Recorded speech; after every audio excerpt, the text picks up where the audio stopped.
The following is a special presentation of Tony Kurre Radio. Welcome back to the Keefer and Kurre. Here's what we got going into Week 9. UAB has a historic victory. FSU's got a decision to make. How much is Nick Saban worth? Billy Napier is gone after a win. Beamer says he's good, even though he's 3-4. And if you listen to Las Vegas, and you know we have your son on this show called K4 Wins, Indiana has got the third best shot at winning a national title in college football this year. Look at you. Hey, I mean, it is time. That's how crazy this college football year has been. And I'm on board with that. It is. I keep thinking about Jack Nicholson in As Good as It Gets, when the Filipino made for Greg Kinnear after he'd been beat up and he can't afford to pay anymore. She's imploring him to take care of him and walk his dog and all that stuff. And he said, "What kind of a Manila hump bar did you come after to get that accent from?" And he says at the end of it, "Go sell crazy somewhere else. We're all stocked up here." That's my thought on college football this year. That is one of the greatest lines in movie history for sure. So I'm going to go one by one because these things are just popped right off my head. First of all, normally I wouldn't bring up the UAB thing, but it was the second biggest upset in college football this year. A 23.5-point dog. Alex Mortensen comes in. That's Chris Mortensen's son. And he's going to join us on ABC 3340. He's not going to big time us. He's going to be with us on Saturday. They're actually off this Saturday. They have the bye week, so he's going to join us in studio. Great. Yep, so he's going to join us. I was afraid he was going to say I was going to come on with you guys, but nope. I'm going to go on with the big dogs. If Chris comes on with me, I'll be a Chris Mortensen fan for the rest of the time. I thought it was great. Kevin Skarbinski, who's Kevin is Kevin. He's just a big sourpuss. I've known Kevin for years, but he actually sent out a tweet that Hugh Freeze and Alex Mortensen both have the same number of top 25 victories at their schools. Absolutely. I was like, damn, that is bold, brother. That's pretty good. So any thoughts on UAB before we move on? We're going to rip through these things. Any thoughts on UAB? They're now 3-4. A couple of those games, obviously, they could have won. They're now talking about this is a possible bowl team, which would be amazing. And of course, who's talking about that? Really? The athletic director is, for one. Okay. All they got to do is when they got Rice coming up. They've got there's no good. They got South Florida coming up. They got that's not good. They got North Texas coming up. That's still tough. But you just beat Memphis, for God's sake. Yeah, but Tony. Let's get a little semblance. Yeah, bring me back down a little bit. You know, I'm still excited. Go ahead. Yeah, I mean, they beat Memphis, yes, but we've been talking about, and I'm taking nothing away from that. That was an unbelievable effort. That was a fantastic win. It's just epic. But in the scheme of things, it's the same group of players that got blown out 2 weeks ago by Florida Atlantic, who's awful. It is the same team. It's a different leader. I think the bigger story is, and I think you and I have been talking about that with our other partners on K4. We've been talking about coaches coming in the middle of the year. And our question has been, does it give a bump to those teams? And I think it's pretty clear in every case this year where there's been a new coach, all of a sudden, it didn't really work for Penn State, although they played a lot better at Iowa. They only lost by 1 point. But in other cases, I mean, look what UCLA did after they got rid of Deshaun Foster after a couple weeks. They completely ran Penn State out of the stadium and then went to Michigan State and blew them out. UCLA now has won against Maryland. They've won 3 in a row since then. So that's supports your UAB premise a little bit, but I think it's the bump of a new coach. But before we get into, they got to win 3 more games. And it's okay to dream, my man. Games in there. It's okay to dream, my man. I mean, listen, you're in the AAC, so every game's winnable. Let's just be honest. I mean, because everyone thought that Memphis was head and shoulders above everyone else. They had the inside track to get the top 12 team. They did. All they had to do was win out. And now South Florida has it. And now all of a sudden South Florida's got it. And of course, they've got a monster ball game coming up this weekend. It's going to be a game actually at Memphis. So that's going to be interesting. All right. FSU has come out. Good for you. Good for UAB. I'm rooting for them. Yeah. I'd love to see UAB go to a bowl game, but I don't know if that's really realistic at this point because I'm haunted by the fact it's still the same players that lost to Florida Atlantic. I just can't imagine. They made two changes at the quarterback position and at the head coach position. And somehow they pulled that win off. It wouldn't have surprised me if Memphis had beaten them by 60. That's how bad I thought they were going to look. And for them to even hold them, it was just amazing. It was amazing. It was good. FSU says they have a decision to make, but they're not making it till the end of the year. It would cost them $54 million to buy out Mike Norvell. They are 5-15. Ridiculous. They are 5-15 since the 2023 ACC championship game. Yeah, they've lost 9 ACC games in a row now. This guy obviously is running off what happened 2 years ago, not last year when they went 2-10. They beat Bama to start the season. Now they've lost their last 3 in a row. And I don't even know what that means. If you sit there and say, we're going to make a decision at the end of the year, he's done, right? I mean, that's not, he's done, right? Yeah. He'd have to win the rest of his games to change that, and that's not going to happen. They lost. I was, after watching football for 15 hours Saturday, unbelievably, I went down and laid down thinking I was going to pass right out. I couldn't sleep.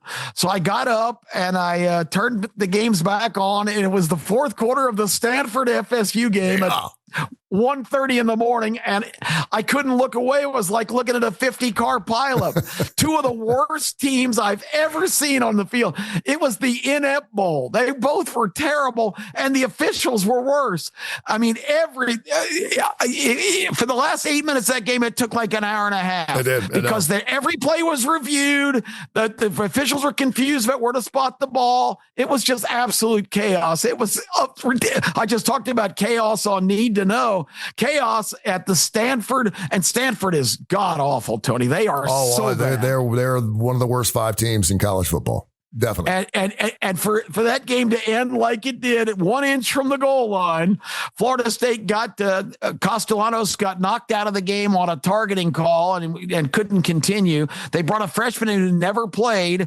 He's just flinging the ball around. It was like a high school offense. Yeah. But a Florida State guy made an unbelievable catch, set him up at the goal line, and they run a shovel pass and get stopped this short, and it takes the crew like an hour to decide if it's a touchdown or not. It was just an absolute debacle. I cannot remember ever a coach losing his job mid-season after a victory. And Billy Napier did it this past weekend. Can you, at the end of the year, absolutely. I've seen coaches lose their jobs after getting victories at the end of the season, but I've never seen a coach lose his job after a victory mid-season. Have you? I can't think of one. I mean, I've been trying to research and go. Billy Napier, of course, out at Florida. He's had enough issues as well. They're going to owe him $21 million, by the way.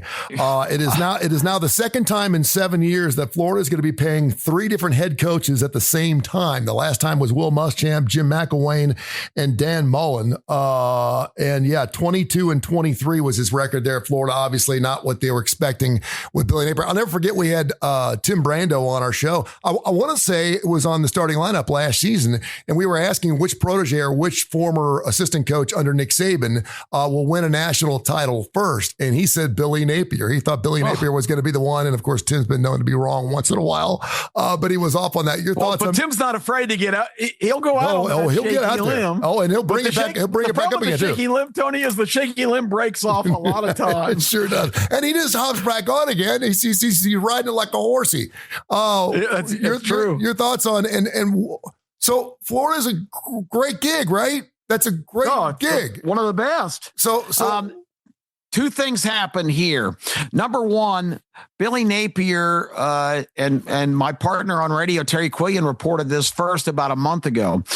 Scott Strickland last year was standing by his man, Billy Napier. I'm all in with Billy. He's going to get this thing going.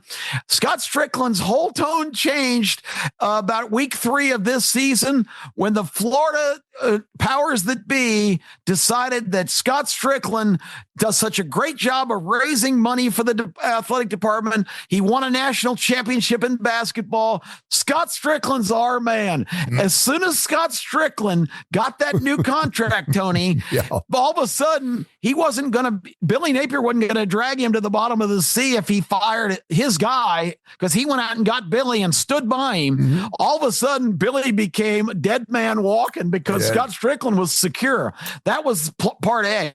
Part B was the Florida boosters. Anybody who is kicking money into that program basically got the message to Scott Strickland: we're not putting in 10 more cents. That's it for us until this guy is gone. We are not paying another dime to this athletic department until you shit can Billy Napier, because he is a disaster. Florida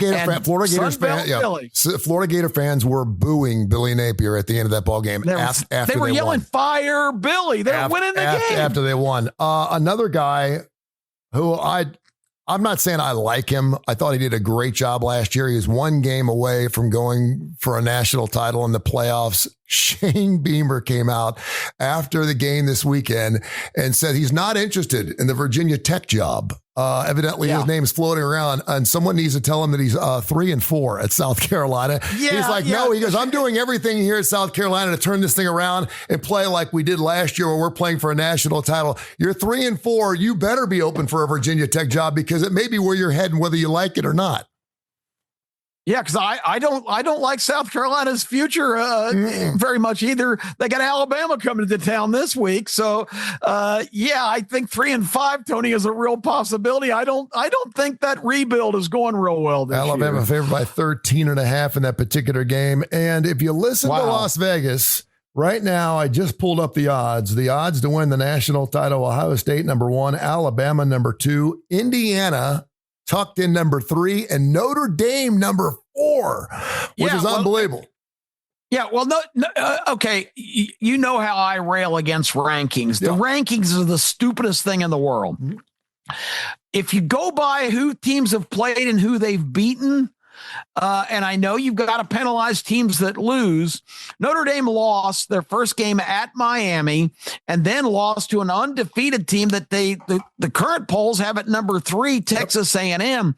That's two, and both those games were close. Their schedule's been tough all year. I mean, it has been. And then they get it done against USC this past weekend. They win by 10, which was huge. I mean, Notre Dame was ranked 15th coming into the weekend. It's not based on wins and losses. It can't be. If it's going to be a ranking, you got to rank teams based on what you see and what their personnel is and who they've actually beaten. If it's just by wins and losses, and that's all Indiana's been riding for 2 years now. They did beat Oregon. That was a really good win. I'll give them credit for that. That is one legitimate win they've had. But the rest of their schedule has been such a joke that, I don't give Indiana that much credence.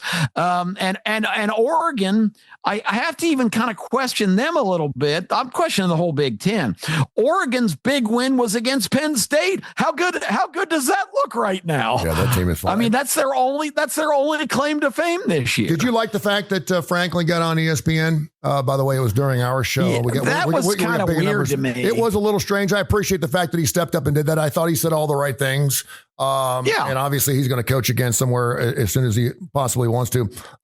Miss Terry, Nick Saban's wife, was also on ESPN this past weekend. And of course, Pat McAfee, who's just to say what you want about the guy, he's just a blowhard. He's an idiot. You either love him or hate him. Anyway, he was asking Miss Terry, what's it going to take to get Nick Saban back off the couch and back in the coaching ranks. And she said she have not heard the right number yet. When it comes to money, she said, I haven't heard the right number yet. And he's like, oh, wow. So let me that's interesting. That's the first I've heard this. Yeah. She said, I have not heard the right number yet. And he kind of smirked and he's sitting there listening to you. So let me throw out a question to you. And I'm being serious here.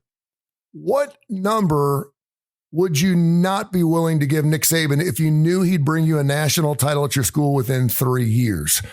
What's the price where it doesn't make sense to give him $50 million a year? If you know definitively he's going to bring you a national title within 3 years at La Monroe or at South Carolina or at UNLV or at UAB or at Auburn, what number would you be willing to go up to, and what number do you think you could get out of your fan base and your alumni and your boosters to bring him to town if you definitively knew he was going to bring you a national title within 3 years? What's that number?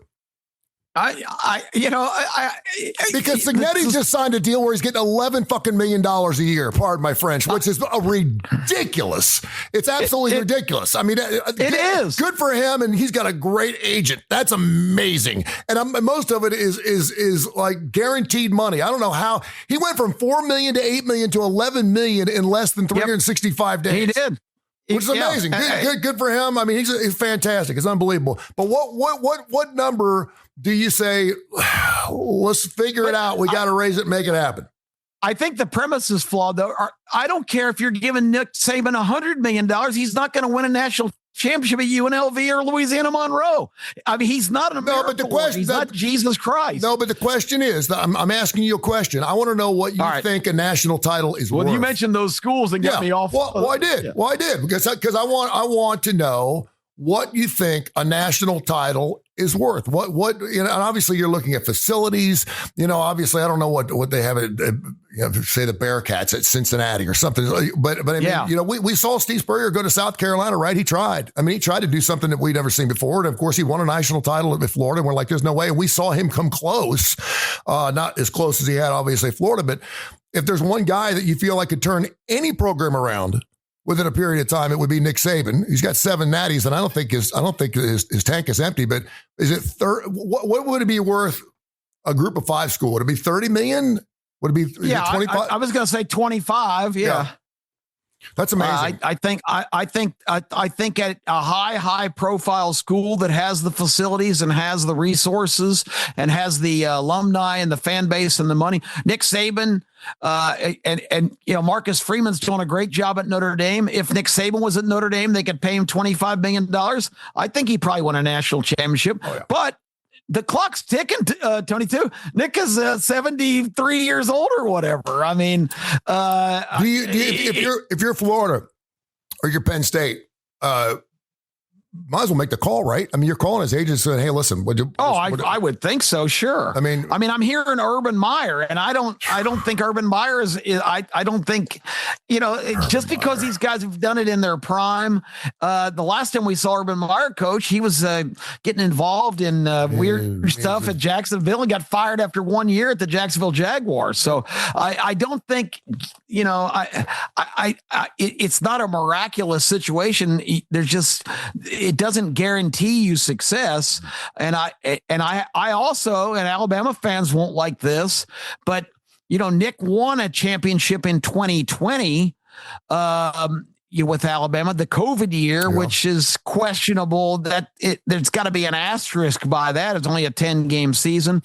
Nick coached in 21, 22 and 23. Alabama did not win a national championship in any of those 3 years. His assistant Kirby Smart won 2 of those, and the other one was won by Michigan, who beat him in the semifinals that year when Alabama was not the best team in the SEC. They happened to catch Georgia on a good day and beat them in the championship game and got in the playoffs. Georgia was a better team in 2023, but Brock Bowers and Ladd McConkey, who would be the first and third guys in the NFL in number of receptions the next year. Brock Bowers, rookie of the year, could not play in that Alabama game. So Nick did not win the national championship Alabama in any of his last 3 years. So with the landscape changing, Tony, is Nick Saban still in a position to be the dominant coach he's always been with the playing field so leveled? The players are spread out over so many different institutions now. Maybe he'd get every blue blood player come to a Notre Dame or a Penn State. I don't know, but I don't think it's a guarantee that Nick Saban would win a championship. No, I don't think so either. But I do think that of all the coaches you have to pick from, he'd probably have the best shot. What if he did? I'm not saying it's going to happen, but we say, listen. If you told me Bill Belichick was going to be coaching North Carolina a year ago, I would have told you you're full of shit. I would have said, right. That's Mike Tomlin taking the Auburn job, right? I mean, that's like, whenever the Auburn job opens up, it's always John Gruden, it's Billy Cowher. Remember Bill Cowher's name came up a million times. It's like he's not going to go to Auburn. But I mean, that's how strange that hire was. Bill Belichick going to North Carolina. So I mean, to sit there and say no, Nick Saban will never. I don't know. I mean, you just said it's been one of the strangest years I've ever seen in college football. How does the Alabama fan feel about him coming back into coaching if it's not back at Alabama? Oh, they'd be appalled. Would they? Yeah, well, I mean, they're getting DeBoer finally got the memo after they didn't show up at Florida State. Kalen DeBoer's attitude and his whole demeanor has been different. I think he finally understands what the assignment is here, and it's not West Coast football where you just. With that being said, he could have lost any of the last 4 games. Oh yeah, absolutely. I mean, that's how close it is. That's the other thing. Everybody's buying big time on Alabama now. Alabama's been skirting. If you watch the Tennessee game, that was far from a virtuoso performance. It was. Without the 99-yard interception return, how different a game is that in the second half? Yeah. That goes down to the wire, I think. Yeah. So that's the fine line of college football. If Kirby Smart kicks the field goal and ties the game when Georgia's dominating the second half, how's that outcome? Yep. You make a great point there. It's not like Alabama's just crushing people. And I think every team's vulnerable. Miami the other night, rolling right along. People saying Miami's the best team in the country. They have nobody left on their schedule. Well, somebody forgot to tell Louisville that they're a nobody because that game was no fluke. Louisville's defense, Tony, stuffed Miami and intercepted Carson Beck 4 times. So, I mean, who do you count on now? I know it. It's wide open, man. And Ohio State still played nobody. We can't. I know, right? They played Texas, and I keep telling you guys, you guys won't listen. No, you're right. You're Texas right. Sucks. Well, you know what? Texas. I think Texas is going to be in the final. They only got 2 losses. They're sitting there still in the top 25. They're only going to go as far as their defense goes. I mean, obviously, that defense is lights out. How lucky were they to win that game? Mark Stoops. Some of the ugliest football. Cost Kentucky. He's got the ball at the half-yard line, and he runs up the middle 3 straight times. What a complete dumbass, dude. Yeah, no doubt. If you put Texas and Iowa, the over/under's 10. It'd be like 10.5 if Texas played Iowa. It would be horrible. All right, I got to fly. We're going to get ready for a big show again this weekend. We'll have Alex Morton is on our big show coming up on Saturday. Fantastic. Should be a lot of fun. And we're going to get anytime, and we're going to get after it. Of course, the Legend will be on there along with Terry, and of course, Case Keefer giving us some great things. Another big show going on at K4Wins.com, K4Wins.com tomorrow morning, 10 o'clock Central, right here on our YouTube channel and wherever you get Tony Kurre Radio. Appreciate you, my man. We'll catch up later. Hey, it's wide open. There's probably 14 teams right now that I think can win the national championship. Crazy. So let's just embrace the fact that the landscape has changed and enjoy the ride. This has been a special presentation of Tony Kurre Radio.